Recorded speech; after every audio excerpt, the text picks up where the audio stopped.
वास्तव्य होतं त्या भूमीमध्ये, त्या विरारमध्ये आज गुरुपौर्णिमेचा कार्यक्रम होतोय. एरवी सुरुवातीला गुरुपौर्णिमेचे कार्यक्रम पंडितजींच्या कर्मभूमीत म्हणजे गोरेगावला होत होते. त्यानंतर पंडितजींच्या शिष्यांनी गेले काही वर्ष आम्ही सांताक्रूजला हा कार्यक्रम भानूजी आणि नंदूदादा यांच्या सहकार्याने, यांच्या खूप प्रयत्नांनी होत राहिले. आज अनेक वर्षांनी विरारमध्ये हा गुरुपौर्णिमेचा तयार करणारे भीमराव पांचाळे आणि संवादिनी परिवाराशी त्यांचं घट्ट नातं आणि त्याचा आम्हाला अतिशय अभिमान आहे.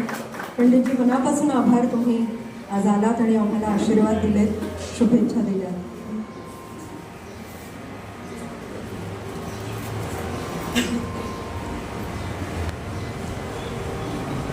गुरुजींना, पंडितजींना नम्र अभिवादन करतो.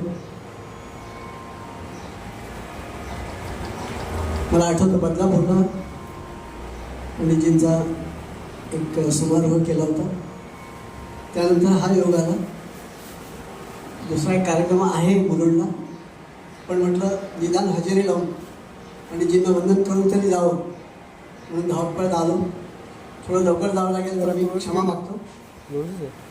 पण पंडितजींचं मोठेपण, त्यांचं गुरु असणं, त्यांची सादगी, त्यांचं कलात्मक प्रस्तुतीकरण आणि त्यांचं बहुआयामी व्यक्तिमत्व हे इतकं फॅसिनेटिंग आहे माझ्यासारख्या विद्यार्थ्यासाठी.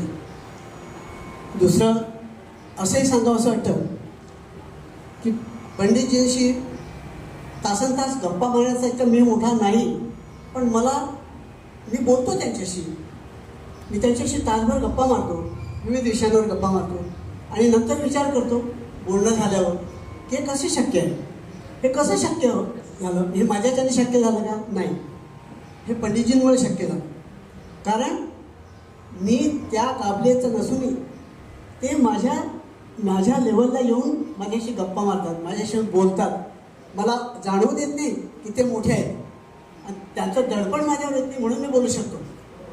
हे गुरुचं मोठेपण आहे. मी इतका अनुभवला आहे गुरुजींना. त्यांचा पद्मकल्याण आज ऐकला मी, ती चीज अनोखी ऐकली. घरामध्ये गीता नेहमी रियाज करताना पद्मकल्याण काय, जरा स्वर म्हण, मला एखादी गझल त्याच्यामध्ये बांधायची, इतका अनोखा राग गुरुजींनी निर्माण केला. आणि खरोखर ती बंदिश माझ्याच्याने झाली नाही, पण पद्मकल्याण अजून माझ्या डोक्यात आहे, अजून माझ्या मनात आहे. कधीतरी एखादी गझल तरी मी त्या पद्मकल्याणमध्ये बांधेन. आज तर पुन्हा असं रिन्युअल झालं त्या सगळ्या गोष्टींचं. सगळ्या आयोजकांना, शिष्योत्तमांना आज तर खरं तर राजूने तर आश्चर्याचा धक्काच दिला. त्याने माझ्यासोबत तबला वाजवला आहे, हार्मोनियम वाजवली आहे, गझल केल्या आहेत, उत्तम गझल रचना केल्या आहेत आणि आज संतूर. खरोखर ही कला साधकांची ही मंडळी, हा प्रवास, ही गुरुची श्रद्धा, हे असं अविरत सुरू राहो, ही शुभकामना, ही शुभेच्छा. धन्यवाद.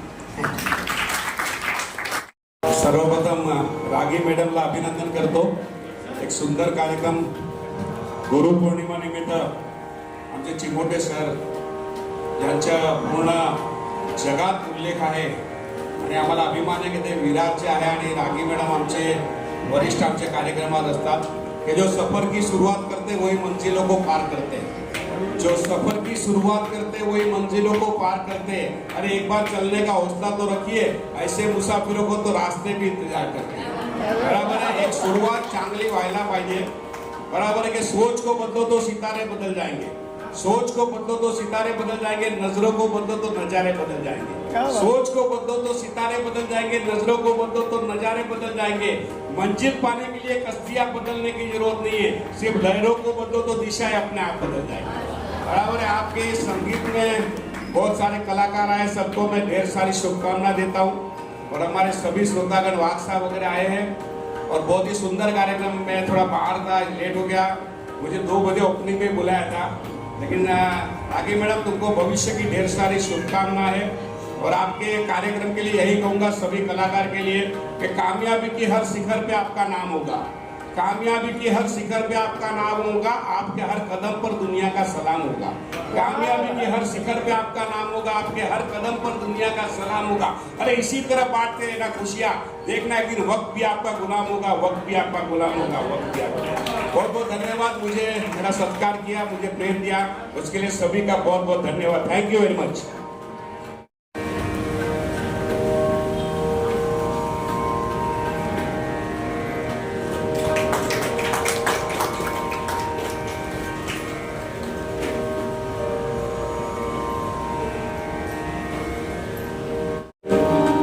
आमचे मित्र वकील न्यायालय हे पट्टीचे वक्ते आणि शायर आहेत, माझे नगरसेवक आहेत आणि आमचे जिवलग मित्र आहेत. पण